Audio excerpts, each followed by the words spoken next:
Capítulo 7. Vaya, me han dado bastante. Así es el tamaño de la fortuna de una familia de grandes terratenientes. Mi padre me dio 5,000 pesos como recompensa junto con la medalla. Mi padre también me dio 5,000 pesos al aceptar mi petición, aunque parecía hacerlo a regañadientes. Cuando le mencioné a mi madre que me iba a colonizar California, ella me dio otros 7.000 pesos. De repente, tenía una fortuna de 17.000 pesos. Sumando los 1,000 pesos que había ahorrado yo mismo, tenía un total de 18,000 pesos. Teniendo en cuenta que el salario promedio de un trabajador en esta época era de 1 peso al día, ganando entre 20 y 25 pesos al mes, era una suma impresionante. Tener el equivalente a 40 meses de salario de un trabajador escondido en mi habitación, es un milagro que nadie lo haya robado. En el siglo XIX, no importaba tanto el país que emitía la moneda de plata o de oro, sino el peso y la cantidad de metal que contenía. El peso mexicano tenía el mismo contenido de plata que el dólar español, y su valor era de 0,2 libras en términos de la moneda británica de la época. Dado que 1 libra de esa época valdría hoy en día entre 50 y 60 libras en 2022, 1 peso equivaldría a aproximadamente a $13 actuales. En términos modernos, son 234.000 dólares. Aproximadamente 320 millones de yuanes. Me senté a calcular. ¿La tierra? No debo preocuparme por el precio de la tierra. En esta época hay muchas tierras no colonizadas, y si llevo colonos, probablemente me la darán gratis. Claro, no hay leyes al respecto y los diputados se opondrán a subsidios, pero si lo planteo como una compra, los funcionarios, que son favorables a mi padre, casi me la regalarán. Tengo que asegurarme de ocupar las principales áreas auríferas. Calculé el costo de los suministros para establecer la colonia, los equipos de minería, el suministro continuo de alimentos, los caballos, los carros y los salarios para los mineros. Aunque ajustado, era factible. Si aprovechamos los recursos, la primera fase de la colonización será posible. Primero intentaremos la extracción superficial y de oro aluvial, y luego, si los resultados son buenos, invertiremos más en la minería subterránea. Mi padre asignó a Manuel, el mayor con quien había tenido relación previamente, como jefe de mi escolta. Él estaría a cargo de 2 compañías, cada una con un capitán y 25 soldados, lo que me daba un total de 3 oficiales y 50 soldados como escolta. Con su ayuda, comencé a reclutar familias para ir a colonizar California. Al ofrecerles tierra, herramientas agrícolas, comida para el viaje y fondos para sobrevivir los primeros meses, las solicitudes llovieron. ¿Leí mal? ¿Podrías leerlo de nuevo? ¿Esos términos son realmente ciertos? El príncipe heredero dirigirá la expedición él mismo. ¿Cómo va a ser mentira? En aquella época, era común que se llevara a los colonos casi a la fuerza, así que los términos parecían demasiado buenos para ser ciertos. Solo 2 días después de comenzar el reclutamiento, ya había más de 100 familias inscritas. Aunque el viaje duraba entre 4 y 6 meses, no aceptábamos familias con mujeres embarazadas o niños pequeños. Sin embargo, si tenían caballos y carros, se hacían excepciones. Aparte de eso, solo aceptábamos familias saludables con hijos mayores de edad. Me gustaría aceptar a más, pero no tengo suficiente dinero. Aunque el propósito principal era la colonización, el verdadero objetivo era la minería de oro, así que además de las herramientas agrícolas, también tenía que comprar equipos de minería. También necesitaba preparar maquinaria para extraer y refinar el oro en el lugar. Llevar grandes cantidades de tierra y piedras en carros sería ineficiente. Además, entre caballos, carros, alimentos y los salarios de los mineros, llevar más de 100 familias era inviable. Todavía no me quedo tranquila. ¿De verdad tienes que ir tú mismo? Mi madre me agarró de la mano, visiblemente preocupada. Intenté tranquilizarla. No te preocupes, madre. Volveré en un año. Además, tengo una escolta, no ocurrirá nada. Mi madre no podía evitar estar preocupada. Después de más de 10 años de guerra de independencia, México estaba devastado económicamente y plagado de bandidos. Y además, yo era su primogénito. Solo tenía 4 hermanas menores y un hermano más joven. Siguió aferrada a mi mano, sin dejar de mostrar su inquietud. Madre, regresaré sano y salvo. No te preocupes demasiado. Déjalo ir ya. No me hace gracia que el príncipe heredero del imperio quiera irse hasta California, pero es algo que beneficiará al imperio, y es un adulto. Déjalo hacer lo que quiera.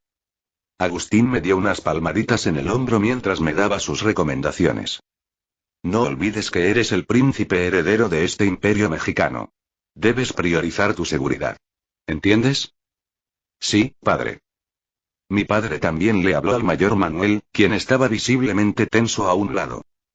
Te lo encargo, alcalde Manuel. Sí, su majestad. Daré mi vida para protegerlo. Agustín me miró y dijo.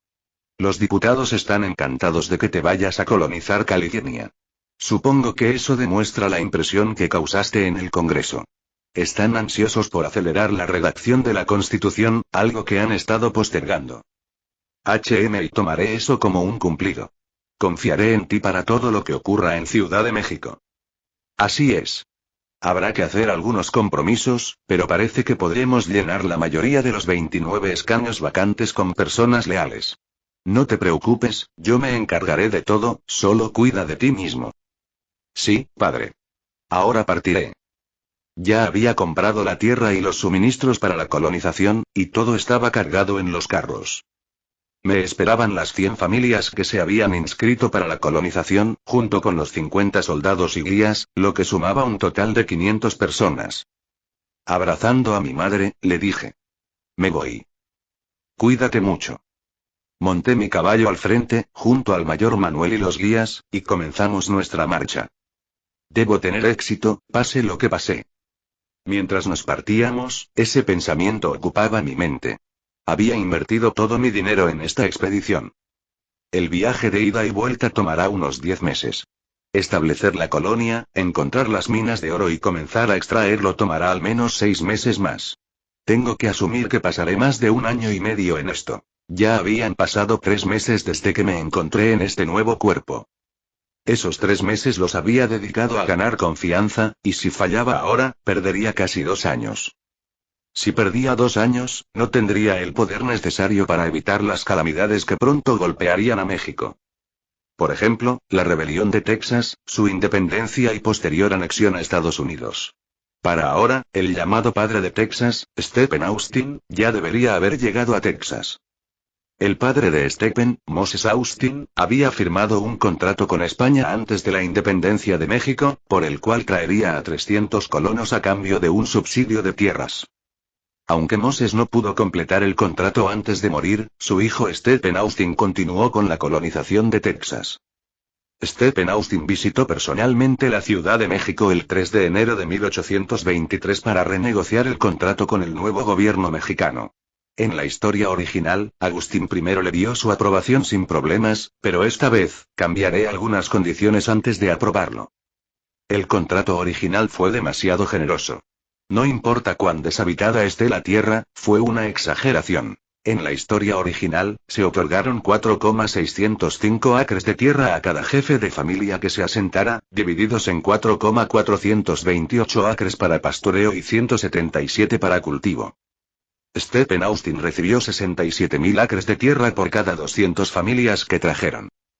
Como resultado, en solo 7 años, en 1830, 20.000 estadounidenses se habían establecido en Texas, comenzando con solo 300 colonos. Esa impresionante tasa de crecimiento y la calidad de la tierra para la agricultura atrajeron la codicia de Estados Unidos. En 1827, el presidente estadounidense John Adams ofreció a México $1 millón por Texas, pero fue rechazado. En 1829, el presidente Andrew Jackson aumentó la oferta a 5 millones, pero México también la rechazó. Sin embargo, la negativa de México no tuvo ningún efecto. Al final, los estadounidenses en Texas se rebelaron por su cuenta, declararon la independencia y fundaron la República de Texas, para luego anexarse a Estados Unidos. Fue un golpe devastador para México, pero no había nada que hacer, ya que el país carecía de poder. Aunque Estados Unidos aún era joven, para el recién nacido México era como un gigante. México no tenía la fuerza para sofocar la rebelión de Texas, y mucho menos enfrentarse a Estados Unidos. Esta vez, no lo permitiré. Ya le había dicho a mi padre que aprobara la propuesta de Stephen Austin, pero con condiciones modificadas. Está bien que aceptamos inmigrantes y que les demos tierras, pero hay que controlarlo cuidadosamente. Y no podemos darles tanto. Reducí a la mitad la cantidad de tierra otorgada y las recompensas para Stephen Austin, y propuse que los colonos estadounidenses debían ser igualados en número por colonos mexicanos que se asentaran en Texas bajo la supervisión de funcionarios mexicanos. Estas condiciones estaban destinadas a controlar estrictamente a los colonos, debilitar su identidad como estadounidenses y asimilarlos en la cultura mexicana, mientras que se les daba la menor cantidad de tierra posible. Eran condiciones mucho más duras que las del contrato anterior, pero no importaba. Si no les gusta, no tienen que aceptarlo. Era mejor que perder Texas. Marzo de 1823. Mientras la expedición de colonización de California, dirigida por el príncipe heredero Jerónimo Iturbide, avanzaba a través de varias ciudades hacia su destino final, Sacramento, en el Imperio Mexicano se intensificaba el debate sobre la redacción de la Constitución. Los 29 escaños vacantes, resultado de las destituciones por corrupción, se habían repartido mediante compromisos políticos. 20 para los conservadores y 9 para los republicanos. A diferencia del pasado, cuando los republicanos podían frenar el avance del gobierno, ahora que la administración de México estaba acelerando su normalización y el poder del emperador estaba en aumento, los republicanos ya no podían resistir con la misma estrategia. Intentaban redactar la Constitución lo más rápido posible antes de perder más poder, pero Agustín I y los diputados conservadores no tenían prisa. 111 escaños republicanos contra 90 conservadores. Todavía estamos muy lejos. Sí, Su Majestad. Los diputados republicanos parecen confiar en que aún tienen algo de apoyo, por eso siguen siendo agresivos. Los republicanos presionaban por una monarquía constitucional similar a la de Gran Bretaña, donde el rey o la reina seguían siendo jefes de Estado y tenían poder de veto sobre las leyes aprobadas por el Parlamento, pero el gobierno efectivo recaía en el primer ministro y los ministros, nombrados por el Parlamento. A Agustín no le gustó esa idea. Aunque, como su hijo le había pedido, no iba a presionar de manera extrema y aceptaría un compromiso, todavía tenía algunas cartas bajo la manga. Necesitamos reducir su influencia. ¿Está lista la reorganización? Sí, Su Majestad. Desde que la operación de confiscación fue un éxito, el Congreso no había podido cuestionar el control del ejército por parte del emperador. Más precisamente, lo intentaban, pero no tenían suficientes motivos para restringir el poder militar de Agustín I, quien había sido el comandante en jefe del ejército desde antes de la independencia, y no había manera de cambiar la opinión pública. Con el apoyo de los oficiales del Ejército Central y de los diputados conservadores, Agustín pudo movilizar a las tropas a su antojo. Y estaba aprovechando esa ventaja para elaborar un plan para controlar también los ejércitos regionales. Los comandantes de las fuerzas locales son en su mayoría federalistas que desean la descentralización. La mayoría de ellos apoyan a los republicanos en el Congreso. Agustín I reemplazó a varios de los principales comandantes locales que estaban implicados en la corrupción de los diputados destituidos. La justificación fue que no habían gestionado adecuadamente sus tropas. Es aquí. ¿Estás seguro? Señalé una zona en el mapa con el dedo mientras hablaba. Sí, estoy seguro. Conozco esta región muy bien.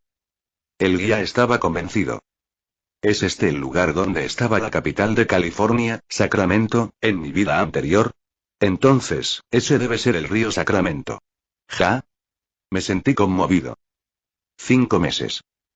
Habían pasado 5 largos meses viajando casi 10 horas al día. Puede que algunos piensen que montar a caballo no es tan agotador, pero después de un rato, resulta bastante incómodo. Pasábamos de montar a caballo a caminar cuando nos dolían la espalda y los muslos, y luego volvimos a montar. Pero al final, hemos llegado sanos y salvos. Era una apuesta arriesgada. Teníamos una guía que afirmaba haber estado en California varias veces y una escolta para protegernos, así que pensé que lo lograríamos, pero solo el viaje tomó 5 meses. Teniendo en cuenta los bandidos que abundaban en esta época y los poderosos locales que no reconocían la autoridad del emperador, cualquier cosa podría haber pasado durante ese largo viaje. Pero no hay nada aquí, ¿verdad? Bueno, ahora es cuando empezamos a construirlo todo. Ja, ja. Sí. Comencemos. Me di la vuelta y grité a los colonos, que me miraban con ojos brillantes, preguntando si por fin habíamos llegado. Hemos llegado. ¡Uaaa! ¡Ah! Por fin. Sacramento, California, con sus vastas reservas de oro, su clima excepcional y una de las mayores capacidades de producción agrícola del mundo. La colonización de ese lugar finalmente había comenzado. Capítulo 8.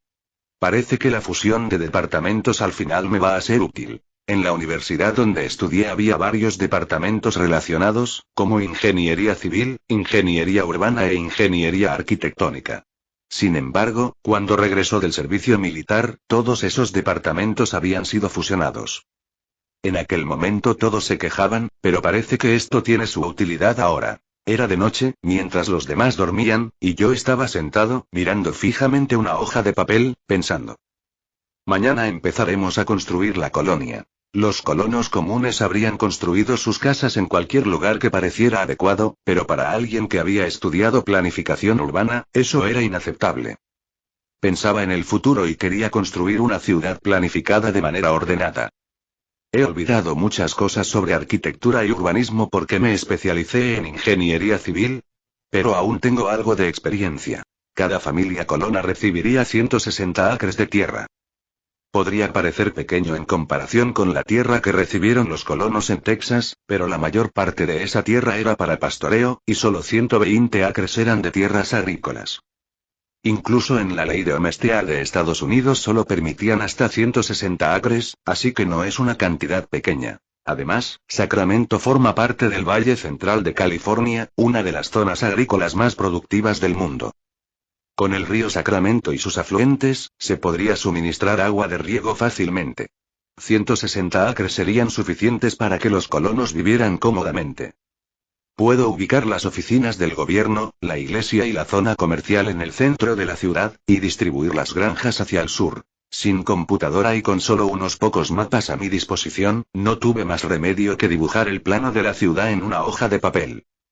Mientras trazaba el plan urbano en el mapa, mi mente empezaba a imaginar presas, embalses, sistemas de agua y alcantarillado, carreteras y ferrocarriles. Tranquilo, tranquilo. Aún es demasiado pronto. Podemos desarrollarlo gradualmente. Diseñar todo de una vez sería ineficiente, solo una manera de satisfacerme a mí mismo. Pero al menos un ferrocarril podríamos tenerlo en los próximos 10 años, ¿no? Vamos a añadir eso al plan. A la mañana siguiente. Lo primero será construir la iglesia. Empecemos por asegurar la madera. En Occidente, era común construir una iglesia primero cuando se colonizaba una nueva zona. Dado que el catolicismo estaba muy extendido en México, tenía sentido construir la iglesia como un símbolo. Además, será una buena oportunidad para practicar el diseño de edificios nuevamente. Planeaba utilizar el método de construcción con estructura de madera ligera, conocido como construcción con estructura de globos. En este método, las vigas de madera verticales continuas, studs, se extienden desde los cimientos hasta el techo, sostenidas por vigas horizontales, vigas de piso, vigas de techo, etc., y todo se asegura con clavos o tornillos. El método tradicional de construcción con estructura de madera, el timber frame, producía edificios más sólidos y bonitos, pero requería más tiempo, mano de obra y era más difícil de construir. Ahora lo más importante es construir rápido.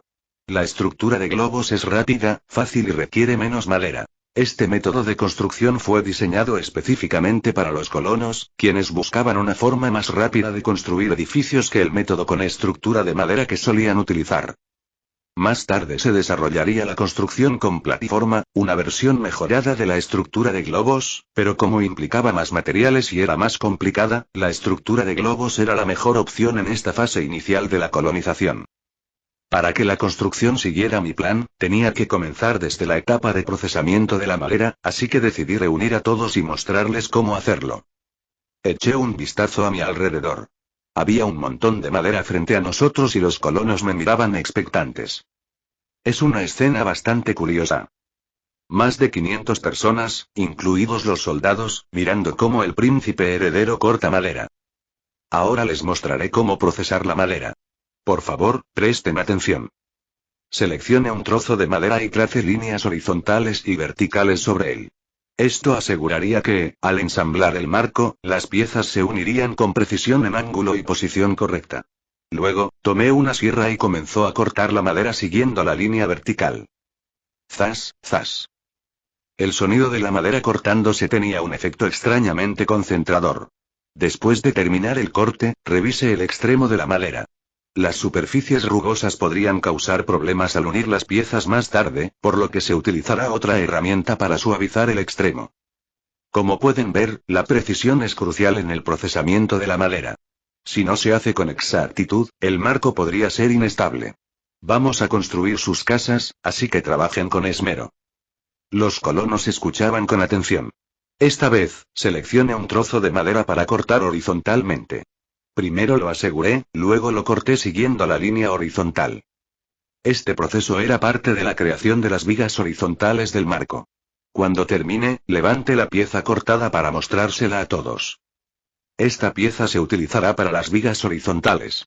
Está cortado con la longitud y el ángulo correctos, por lo que ya estamos listos para empezar a ensamblar el marco. Coloqué las piezas de madera a un lado y me retiró.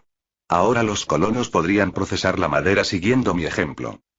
El método de estructura de globos permite una construcción rápida y eficiente. Sin embargo, también puede ser menos preciso. Por lo tanto, es vital que el procesamiento de la madera sea exacto. Enfaticé la importancia de la precisión. Si el procesamiento de la madera se realizaba correctamente, podríamos construir rápidamente la colonia según lo planeado. Observé a los colonos comenzando a trabajar durante un tiempo, corrigiendo y guiando cada detalle. De los 450 colonos, solo 10 tenían experiencia como carpinteros o sabían cómo manejar la madera. Planeaba enseñarles cómo unir las vigas y los postes utilizando la madera procesada en la primera etapa. La verdad es que, desde aquí, también estoy yendo un poco a tientas, pero no hay otra opción. ¿Qué ingeniero civil ha construido un edificio usando la técnica de estructura de globos? Solo vi esta técnica de pasada cuando estudiaba para los exámenes en la universidad. Bien, usaremos la madera ya procesada para construir los pilares y las vigas. Observen atentamente lo que hago. Primero seleccione un trozo de madera que sirva como pilar vertical. Este debía soportar cargas de compresión, por lo que se requería una madera particularmente rígida. Elegí una de alta resistencia. El pilar soporta la carga vertical del edificio. Por lo tanto, la madera seleccionada debe tener suficiente resistencia y rigidez. Esto afecta directamente la seguridad del edificio. Una vez levantado el pilar, verificó su verticalidad. Aunque medir la horizontalidad es una técnica común entre los carpinteros, la precisión en la verticalidad es crucial para la estabilidad estructural. Preste especial atención en este proceso. Comprobar la verticalidad es muy importante. Incluso una pequeña inclinación puede causar problemas graves más adelante. Ahora era el momento de hacer la viga. Las vigas soportan las cargas horizontales entre los pilares, por lo que necesitan resistir tanto la tensión como la flexión. Elija una madera adecuada, la medida y luego la corte. Las vigas deben ser resistentes a la carga. Por lo tanto, debemos tener en cuenta su rigidez, resistencia y ligereza. Con la lista de madera, solo quedaban unir los componentes. Utilice clavos y tornillos de metal para fijar las vigas a los pilares. Los clavos y tornillos que usamos aquí determinan la seguridad de la estructura. Asegúrense de instalarlos correctamente. Los carpinteros asintieron con la cabeza. Aunque la estabilidad es menor que con el método de marco de madera, sin duda podremos construir estructuras de madera mucho más rápido. Su Alteza, ¿dónde aprendió esta técnica? Buscando métodos para construir edificios rápida y eficientemente con recursos limitados, encontré esta técnica en libros estadounidenses. Mientras enseñaba la técnica a los 10 carpinteros, el resto de los colonos se encargaba de reunir y procesar la madera. De los 50 soldados, bajo las órdenes del mayor Manuel, 25 estaban encargados de la seguridad y los otros 25 ayudaban con las tareas. Para mejorar la eficiencia, designé a un hombre llamado Andrés Ortega como jefe de los carpinteros. Llevaba 20 años trabajando como carpintero, y era un mestizo de unos 30 o 40 años. Andrés, selecciona hoy a unas 20 personas con buena destreza manual y enséñales lo que les mostré ayer. Sí, Su Alteza. Esta iglesia será reconstruida más adelante de todos modos, así que será un buen ensayo. Aunque la construcción general y la ingeniería civil tienen sus diferencias, también tienen muchas similitudes. Solo debo recordar lo que aprendí en la universidad. La iglesia que construiríamos esta vez, al ser el primer edificio, debía ser pequeña. Además, debido a las características de una iglesia, más adelante se utilizarían materiales como el vidrio y otros propios de las construcciones religiosas, por lo que cuando la colonia creciera, la iglesia tendría que ser reconstruida. Me quité un peso de encima y diseñé la iglesia más bonita que pude dentro de mis capacidades. Después de desperdiciar docenas de hojas de papel durante 3 días, finalmente logró un diseño satisfactorio. Andrés, aquí tienes los planos de la iglesia. También preparó la lista de madera necesaria, así que por favor, sigue estas instrucciones al procesar la madera. Sí, Su Alteza. Consulté con los carpinteros experimentados para concretar el método de trabajo y comenzamos desde los cimientos. Mientras luchaba con la construcción del primer edificio, los demás continuaban reuniendo y procesando la madera según mis instrucciones. Una vez que terminemos con los cimientos, ensamblaremos el armazón, luego procederemos con el techo y las paredes exteriores. Después de eso, haremos los acabados interiores y finalmente realizaremos la inspección final. No hay necesidad de apresurarse, solo debemos seguir los pasos correctamente. Me involucré en cada parte del proceso de construcción de la colonia, supervisando y participando activamente desde el inicio hasta el final. Y es sorprendente. Es la primera construcción y todos están trabajando de manera organizada bajo el mando de Su Alteza. Francamente, esperaba que tuviéramos algunos errores y retrasos importantes, pero parece que he aprendido algo nuevo. El alcalde Manuel parecía impresionado por mi capacidad para asignar tareas a todos los colonos y hacer que todo el proceso fluyera sin problemas. Habiendo estado a mi lado como mi guardia todo el tiempo, debía parecerle aún más sorprendente. Con todos los años de experiencia en sitios de ingeniería civil, esto es lo mínimo que puedo hacer. Aunque he asignado trabajo incluso a los adolescentes, en este contexto, aunque les dijera que descansaran, se sentirían mal por no ayudar, así que no puedo hacer mucho al respecto. Pensé en cómo lo haría mi padre cuando se dirigía a sus soldados, y naturalmente las cosas empezaron a salir bien. Y ya veo. Una excusa más, improvisada. Alcalde Manuel, ahora que la construcción de la colonia avanza de manera estable, quiero explorar mejor los alrededores. Hemos tenido algunos problemas en el camino debido a la inexactitud de los mapas, así que quiero asegurarme de que al menos esta zona esté bien cartografiada. El mayor y la primera compañía deben quedarse a proteger la colonia, y yo llevaré a los soldados de la segunda compañía conmigo. Su Alteza, como responsable de su seguridad, creo que sería mejor que lo acompañara. En esta zona, lo único peligroso son los animales salvajes. Me ausentaré un rato, así que prefiero que el mayor se quede aquí para vigilar. Y de acuerdo, Su Alteza. Tenga cuidado en su expedición. Era hora de cumplir con mi verdadero objetivo. Capítulo 9. Le di instrucciones al jefe de carpinteros y, con el pretexto de explorar los alrededores, partí con el guía, el cartógrafo y 25 soldados. Primero deberíamos empezar con el oro en polvo. Es fácil de extraer y fácil de encontrar. Empecemos por aquí. Guié al grupo en la dirección del río American, famoso por sus abundantes depósitos de oro en polvo, aunque no todo fue tan sencillo. Tuvimos que hacer paradas frecuentes para mapear el terreno, lo que nos tomó más tiempo de lo esperado, y no podíamos avanzar en línea recta. Explora los densos bosques de Sacramento mientras participabas en el levantamiento topográfico y la elaboración de mapas. Es mejor registrar todo con precisión, ya que en el futuro esta área expandirse podríase con zonas residenciales o comerciales. A medida que avanzábamos, iba tomando nota de las características del terreno mientras buscábamos el río American. Por las noches, regresábamos al campamento temporal en la colonia para dormir, y al día siguiente partíamos de nuevo. Llevábamos una semana explorando los alrededores de la colonia cuando, a lo lejos, vi un río. Era un río que brillaba de manera inusual a simple vista. Finalmente hemos llegado. El río Americano. Aunque está cerca de Sacramento, nos tomó una semana. Fui el primero en hablar. ¿Qué es eso en el agua? ¿Todos lo ven? Oh. Algo está brillando. El guía respondió a mi pregunta, y uno de los soldados se acercó para investigar. Oro, es oro. Su Alteza, hay pequeñas pepitas de oro en el río. Oh. ¿Dice oro? Hice como si me sorprendiera y luego dije. Parece que he tenido suerte al encontrar oro en mis tierras. Vamos a explorar un poco más la zona antes de regresar.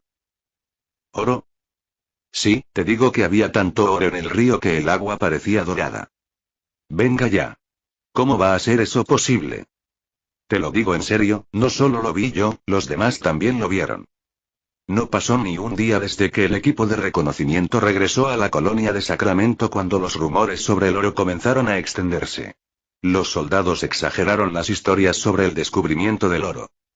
Pronto, algunos empezaron a sugerir que debían ir a extraer el oro, lo que llevó al mayor Manuel a anunciar tanto a los soldados como a los colonos. Todas estas tierras pertenecen a Su Alteza, el príncipe Jerónimo. Por lo tanto, el oro también le pertenece. Si alguien se atreve a tocarlo sin permiso, que se prepare para un castigo severo. Los colonos parecían un poco decepcionados, pero el príncipe intervino para decir: el oro no sirve de nada si no hay mineros que lo extraigan. Si hay voluntarios para trabajar como mineros, les prometemos altos salarios y equipo gratuito. Además, aunque trabajen como mineros, aún recibirán la tierra prometida. Era una oferta tentadora. Un trabajo bien pagado y la tierra que ya se les había prometido. Oh. Su Alteza es increíble. Los colonos, que antes estaban decepcionados, comenzaron a vitorear entusiasmados con la oferta del príncipe. A diferencia de los emocionados colonos, los soldados comenzaron a mostrar descontento. Aunque el trabajo formaba parte de sus deberes, no podía evitar sentir resentimiento, ya que los colonos obtendrían más beneficios. El príncipe, al darse cuenta del malestar entre los soldados, continuó hablando. Y ustedes, los soldados y oficiales que me han acompañado hasta este lugar remoto, si traen a sus familias a California, también se les otorgará tierra. Además, para aquellos soldados que participen en la extracción de oro, esta vez, excepcionalmente, se les pagará un salario adicional. Oh. ¡Guau! Los soldados, que antes estaban descontentos, se estallaron en vítores, incluso el alcalde Manuel se unió a los gritos de alegría. Alcalde Manuel, ¿por qué? Y sin embargo, no debemos olvidar nuestra misión principal, que es la colonización de California. Planeo contratar a un número adecuado de personas para trabajar como mineros en turnos rotativos. Les daré más detalles mañana, por ahora todos, disuélvanse. Los colonos regresaron a sus tiendas, pero no pudieron ocultar su emoción. Parece que unirse a la colonización de California fue un golpe maestro. Sí, querido. La verdad es que, durante el largo camino, cuando estábamos agotados, lo lamenté mucho, pero ahora estoy contento de haber venido. Sí. Pensé que al llegar aquí, pasaríamos años lidiando con errores y dificultades en esta tierra vacía, pero todo está avanzando rápido bajo el mando del príncipe. Las tierras que nos darán son fértiles, perfectas para la agricultura, y con la mina de oro, en poco tiempo podremos comprar herramientas agrícolas, muebles y empezar una nueva vida. Exactamente, jamás habríamos soñado con una casa y una granja de este tamaño si nos hubiéramos quedado en la ciudad. La mayoría de los colonos y soldados estaban llenos de expectativas para el futuro, pero no todos pensaban igual. El capitán de la segunda compañía de la escolta, Julio Cervantes, no podía quitarse de la cabeza lo que había visto ese día. Todos estos idiotas felices por unas cuantas migajas. ¿Es que ya se olvidaron de los 5 meses que pasamos caminando hasta aquí? Estúpidos. No voy a dejar que ese niñato se quede con todo el oro de ese río. Si robo el oro y me escapo a Estados Unidos, ¿qué puede hacer el príncipe? No puedo hacer nada. Siendo criollo, con su piel clara y su conocimiento de inglés, Julio Cervantes se embriagaba con su plan de robar el oro y vivir como un hombre rico en Estados Unidos. Solo tengo que convencer a algunos de los colonos idiotas para que me ayuden, y luego, justo antes de cruzar la frontera, los mataré a todos. Ja, ja, ja. Soy un genio. Julio Cervantes empezó a reclutar personas en secreto. Primero, apuntó a los soldados de su compañía de escolta con los que tenía más confianza. Mira, todos los guardias que custodian el almacén donde se guarda el oro hijo de nuestra compañía. Si robamos el oro durante el turno de guardia y nos escabullimos, ¿quién podría saberlo? Es un plan infalible. Creo que podríamos robarlo con éxito, capitán. Pero vivir en Estados Unidos y vender el oro es otra historia. Si descubren que somos mexicanos, nos podrían atrapar. Vamos, Miguel. Tú y yo tenemos la piel clara. Si hablamos bien inglés, los estadounidenses no se darán cuenta. Yo mismo te enseñaré inglés, ¿qué me dices? De acuerdo, confío en usted, capitán. Julio no se apresuraba. Había pasado meses viajando con su compañía a California, conversando constantemente, por lo que sabía exactamente a quién dirigirse. Buscó a aquellos soldados que eran cercanos a él, ambiciosos y con piel clara. Miguel y otros ya se han unido. Con tu participación, seremos 5. Suficientes para asegurarnos de que todos los turnos en el almacén sean nuestros. ¿Qué dices?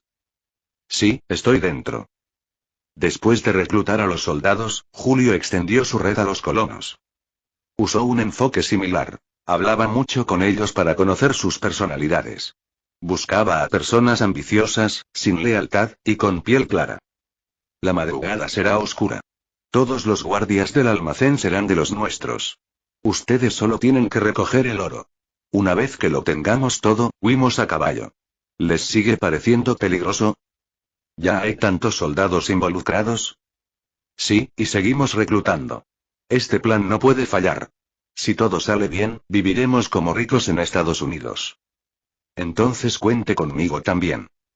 Julio, ocultando su malicia, seguía sumando cómplices con su lengua venenosa, como una serpiente. Estaba muy ocupado dirigiendo tanto la construcción de la colonia como el desarrollo de la mina de oro. ¿No ves que ese pilar está torcido? Lo corregiré de inmediato. Déjame hacerlo. Observa de nuevo con atención. Repetía constantemente el mismo ciclo. Mostraba cómo hacerlo, los carpinteros intentaban seguir mis instrucciones, corregía errores y volvía a demostrar. El príncipe de un imperio, y aquí estoy haciendo más trabajo físico que en mi vida anterior. El alcalde Manuel, con quien ya me había conocido bastante, también comentó. Su Alteza es realmente hábil dirigiendo las obras de construcción. ¿Me está diciendo que soy perfecto para trabajos duros? No, Su Alteza, no quise decir eso. Es broma. Ja. Por un momento me sorprendió. Lo que realmente quería decir es que tiene una habilidad increíble para manejar a las personas. Los colonos están asombrados con su capacidad, y yo también lo estoy, observándolo a su lado. Jeje, aunque me halague, no le compartiré el oro. Qué pena, es una lástima. Seguimos bromeando mientras caminábamos tranquilamente hacia el río American. A lo lejos se veían los 100 mineros. Estaban utilizando las palas y los platos para oro que había traído de Ciudad de México, junto con unas sencillas cajas de esclusa que fabricamos con el herrero.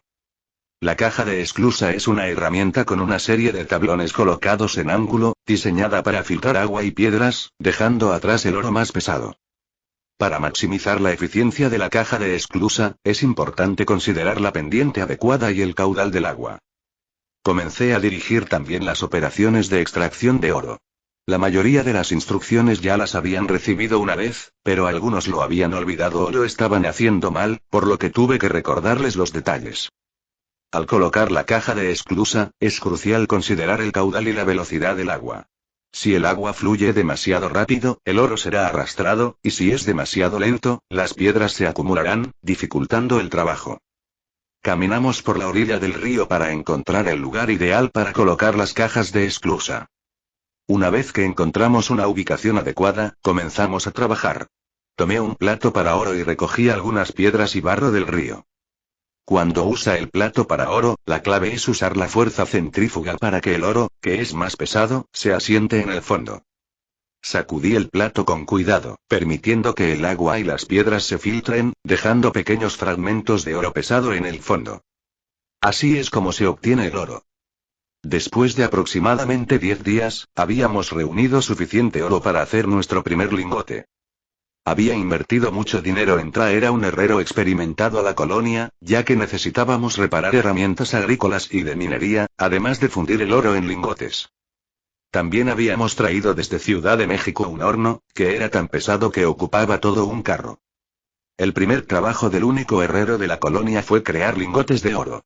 Mezclamos el oro recolectado con mercurio para formar una amalgama. En este proceso, solo el oro se combina con el mercurio, mientras que otras impurezas no lo hacen. Luego, calentamos la amalgama en un crisol para evaporar el mercurio, dejando solo el oro puro. Este método había sido utilizado desde el siglo XVI, cuando España comenzó a explotar las minas de plata en sus colonias. Encendimos el horno, y el calor intenso comenzó a derretir la amalgama de oro y mercurio. El humo que se libera al evaporarse el mercurio es tóxico, así que mantengámonos un poco alejados. Cuando el oro derretido comenzó a acumularse en el centro del horno, le dije al herrero: por favor, viértalo lentamente en el molde. Tenga cuidado, está muy caliente. Jajaja, no te preocupes tanto. El herrero vertió con cuidado el oro derretido en un molde con la forma de un lingote. Después de esperar un momento, lo sumergimos en agua para enfriarlo y, tras pulirlo ligeramente, el proceso terminó. Así se fabricó el primer lingote de oro. El tiempo en la colonia estaba pasando rápidamente. Capítulo 10. Es conmovedor. Es el primer edificio. No es grande, pero es una iglesia bonita. He arreglado también el interior, entremos. Entré en la iglesia con el joven sacerdote, el padre Raúl, que había traído con la expedición. La iglesia, de 2 pisos, estaba compuesta por un espacio para el culto, un área comunitaria y un lugar para que el sacerdote viviera. Su Alteza, gracias por construir esta hermosa iglesia. Gracias a su generosidad, la gente que ha venido a esta tierra podrá escuchar la palabra de Dios. Muchas gracias. El padre Raúl, encantado con la iglesia, expresó su agradecimiento.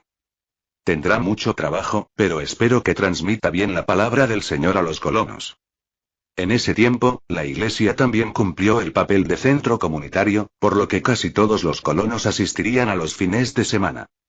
La iglesia tenía capacidad para 150 personas, por lo que quizás necesitaría realizar 3 misas cada fin de semana. Quería construir la más grande al principio, pero siendo el primer edificio, hubiera sido demasiado ambicioso. Hice bien en reducir su tamaño. Aún así, nos tomó 10 semanas construirla. El primer edificio tomó tiempo, y como no era muy grande, solo involucramos a 30 personas en su construcción a la vez. Mientras tanto, los demás, excepto los mineros de oro, se han dedicado a recolectar y procesar madera, y los carpinteros han aprendido completamente el método de construcción ligera de madera. Ahora podemos construir varios edificios a la vez. La primera construcción fue casi un espectáculo individual mío. Les expliqué detalladamente el método de construcción con estructura de madera a 30 carpinteros, pero una cosa es escuchar una explicación y otra muy distinta construir algo. No tuve más remedio que hacer demostraciones mientras ellos observaban, aunque el trabajo fue tomando velocidad conforme lo entendían. Maestro carpintero Andrés, ¿estás seguro de que puedes hacerlo? Sí, Su Alteza, estoy seguro. Entre los 30 carpinteros, 10, incluido Andrés, se encargarían de la construcción del ayuntamiento y los alojamientos militares. 5 construirían 2 almacenes, y los demás formarían equipos de 3 para construir 5 casas. Mi papel sería supervisar todas las obras y asegurarme de que todo marchara bien. Además de los 30 carpinteros y los 100 mineros, los otros 320 colonos estarían dedicados por completa a la construcción. Ayuntamiento, alojamientos militares, 2 almacenes y 5 casas, un total de 9 edificios. Son del mismo tamaño que la iglesia, así que nos tomará entre 8 y 10 semanas. La extracción de oro también avanzaba sin problemas. Empezamos con el oro en polvo del río American, y ya estábamos extrayendo oro de la mina superficial de Sutter's Mill en Coloma, el punto de inicio de la fiebre del oro. Pronto comenzaremos a extraer oro en la mina superficial de Angels Camp. Julio Cervantes pensó que ya era hora de actuar. Vaya, brilla intensamente. La segunda compañía estaba encargada de proteger la colonia y los almacenes, así que Julio podía ver cómo llegaban los lingotes de oro refinados. Ja, le ha confiado la tienda de pescado a un gato. Muchas gracias, joven príncipe. Esposas. Julio se relamió y calculó la cantidad de oro. Cada lingote pesa unas 3 libras, 36 kilogramos. En los últimos 6 meses han llegado 3 lingotes al mes, 234 libras, 106,14 kilogramos. Esto es más que suficiente. Aunque repartirlo entre todos resultaría en una cantidad muy pequeña para cada uno, Julio no tenía intención de hacerlo de manera justa. Solo les daré un poco a los soldados. A esos miserables colonos sin armas ni herramientas decentes los usaré como bestias de carga y luego me desharé de ellos. Pronto llegará la nueva remesa de lingotes este mes, y entonces actuaré. Julio ajustó los turnos de guardia según su plan.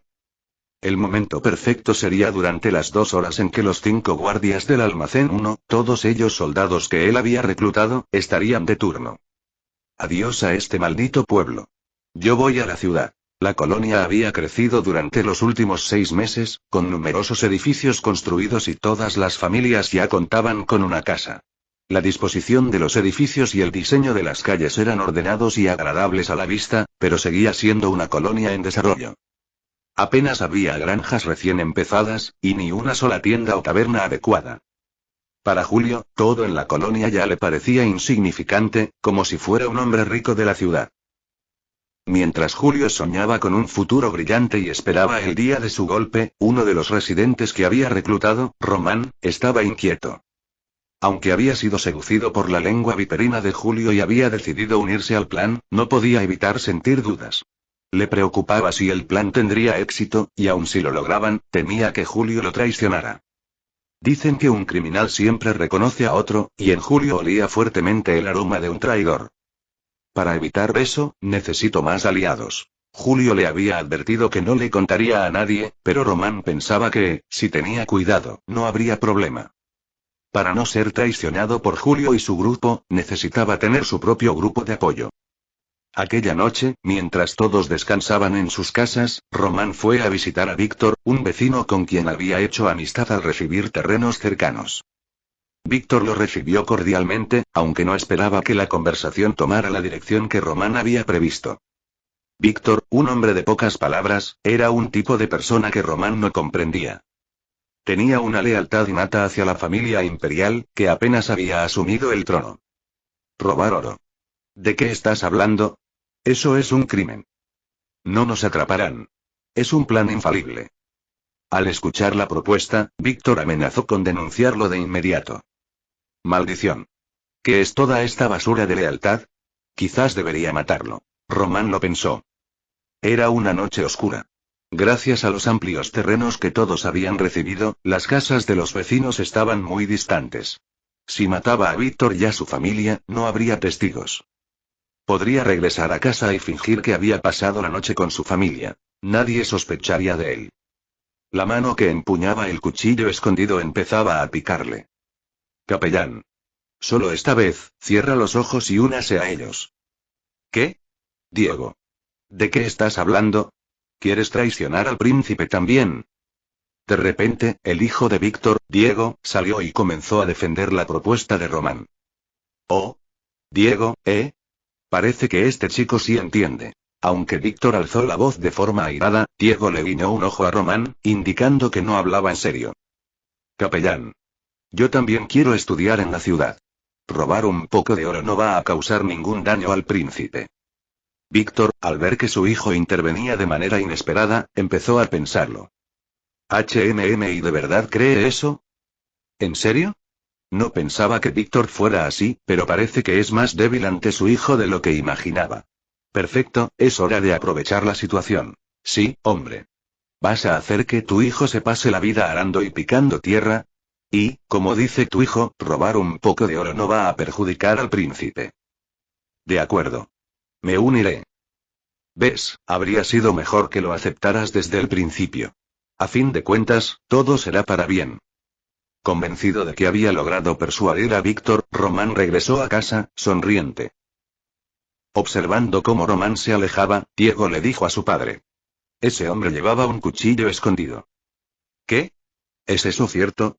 Debemos denunciarlo inmediatamente. Diego, si no fuera por ti, habría ocurrido una tragedia. Te lo agradezco. Denunciarlo ahora no servirá de mucho, padre. No han cometido el crimen todavía, y esos tipos se excusarán diciendo que es mentira.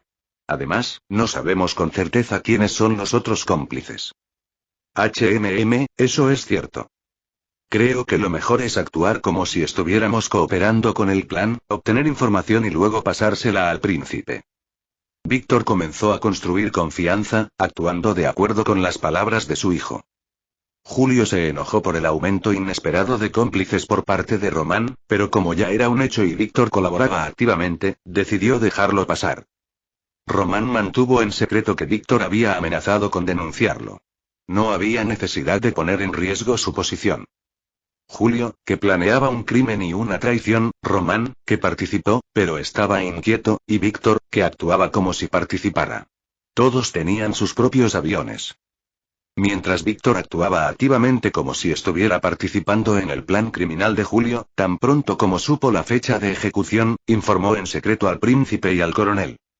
Julio Cervantes, ese tipo, por alguna razón, en el primer almacén, donde se supone que hay oro, se han asignado la mayor cantidad de guardias, y la segunda compañía se ofreció para hacerlo, no es el tipo de persona que haría eso, lo siento, Su Alteza. Está bien, coronel. Primero debemos confirmar si realmente está cometiendo un crimen. Agradezco que Víctor haya dado la información, pero no podemos actuar solo por suposiciones. Movamos soldados discretamente para que se escondan alrededor del almacén. Sí, Su Alteza. En la mañana del día de la operación, Julio Cervantes, 5 soldados y un total de 20 residentes se reunieron en el primer almacén de la colonia de Sacramento. Mientras los 20 residentes robaban el oro, los 5 soldados de guardia estaban vigilando alrededor del almacén. No había nadie alrededor. ¿Quién podría estar paseando a esas horas en esta colonia sin ni una sola taberna? En este momento, no debería venir nadie. Exacto.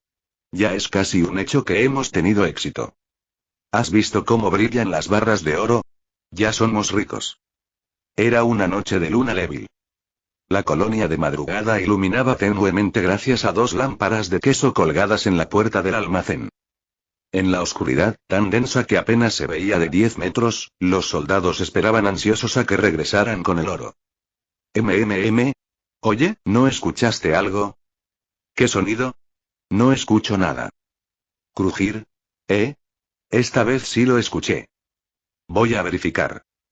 El soldado que vigilaba la puerta del almacén tomó una lámpara de queso que colgaba de la pared. Había caminado apenas 10 metros. En la oscuridad, decenas de personas estaban esperando, apuntando con sus armas. ¡HHHH! El coronel Manuel se dirigió al soldado de guardia y se puso un dedo en los labios, indicando que guardara silencio. Por favor, solo sálvame la vida. El soldado dejó caer su arma. Julio apuró a los residentes. Rápido, rápido. Ya he contado cuántas barras de oro hay aquí, así que no piensen en escaparse con nada. Julio no confiaba en los residentes. Antes de que entraran, había contado una por una las barras de oro y estaba vigilando para que solo movieran la cantidad que les correspondía. Si fuera por mí, me gustaría llevarme todo, pero no puedo cargar solo con las 274 libras, 124,28 kilogramos, que han llegado este mes. El plan era abandonar la colonia por completo, y todos ya tenían bastante equipaje. Debía llevarse la ropa y la comida mínima, así como los objetos más valiosos. Los soldados también necesitaban llevar armas y municiones, así que no había otra opción que movilizar a los residentes. Eso solo hasta justo antes de llegar a Estados Unidos. Primero mataré a ese Román. ¿Cómo se atreve a filtrar el plan de la operación sin mi permiso? Por suerte Víctor es un buen chico y sigue mis órdenes, de lo contrario habría sido un gran problema. Bien, si ya tienes todo listo, partamos rápidamente. Julio salió alegremente por la puerta del almacén. ¿Crujir? Decenas de cañones apuntando en la oscuridad lo recibieron. El príncipe y el coronel Manuel lo miraban fijamente. ¿Qué? Julio quedó paralizado por un momento, pero rápidamente comprendió la situación. Mar maldita. Había una trampa. Julio se dio la vuelta instintivamente. Vio la expresión de Víctor. A diferencia de los demás, que estaban aterrorizados, Víctor lucía relajado. En ese momento, Julio se convenció de que Víctor era el delator. Romano. Eres un maldito. Por tu estúpida codicia arruinas el plan. Julio levantó su arma, apuntando a Román. Distensión. No te muevas. El coronel Manuel y el capitán de la primera compañía gritaron para que Julio se detuviera, pero él no escuchó. No fui yo quien te delató. Fue Víctor. Román estaba suplicando por su vida al traicionar a Víctor, pero Julio no se detuvo. Perder. Es tu culpa. Simplemente muere. Dispara. Bang. Bang bang bang bang bang. Justo cuando Julio disparó a Román, decenas de soldados abrieron fuego contra él. Nadie se mueve. Los residentes que se despertaron sorprendidos por el sonido de los disparos se enteraron de la situación y comenzaron a maldecir a Julio y a sus cómplices. Vaya. No saben agradecer nada. TSK, TSK, TSK. Si trabajaran duro así, podrían vivir bien, pero son unos idiotas. Los criminales eran Julio Cervantes, 5 soldados y 20 colonos. De ellos, Julio y Román estaban muertos, y las 5 familias de Víctor habían hecho como que participaban. Por lo tanto, de los involucrados en el crimen, sobrevivieron 14 colonos y 5 soldados. Les confisqué sus bienes, pero no tomé más medidas y les ofrecí condiciones benévolas. Si trabajaron durante 4 años como mineros, sin salario y solo recibiendo comida, se les perdonaría el delito. No tiene sentido llevar a 19 personas a la Ciudad de México para un juicio. Era una sentencia mucho más benévola que la que podrían recibir en un juicio formal en esa época, así que era mucho mejor para todos. Por cierto, esto estuvo realmente peligroso. Si Víctor no me hubiera denunciado, habría estado en una situación difícil. La próxima vez, no debo relajarme. Debo estar más alerta. Entendí que esta era una época en la que, si te descuidas, pagas las consecuencias. Después de manejar el problema de los criminales, comencé a prepararme para regresar a la Ciudad de México. Las recompensas para los mineros también han disminuido. Ya es hora de volver. El capitán de la primera compañía y 15 soldados decidieron quedarse para proteger la colonia. Ellos eran los que habían decidido asentarse en Sacramento, y prometí ayudar a sus familias a unirse a ellos allí. Yo, el coronel Manuel, 30 soldados, 5 carpinteros, 2 jóvenes y un guía formamos un grupo que partió hacia la Ciudad de México. En el carro que habíamos traído, cargamos granos y herramientas agrícolas, además de las barras de oro. Habían pasado 8 meses desde que llegamos a Sacramento. Y hasta aquí el vídeo. Si te gustó, no olvides dejar tu me gusta.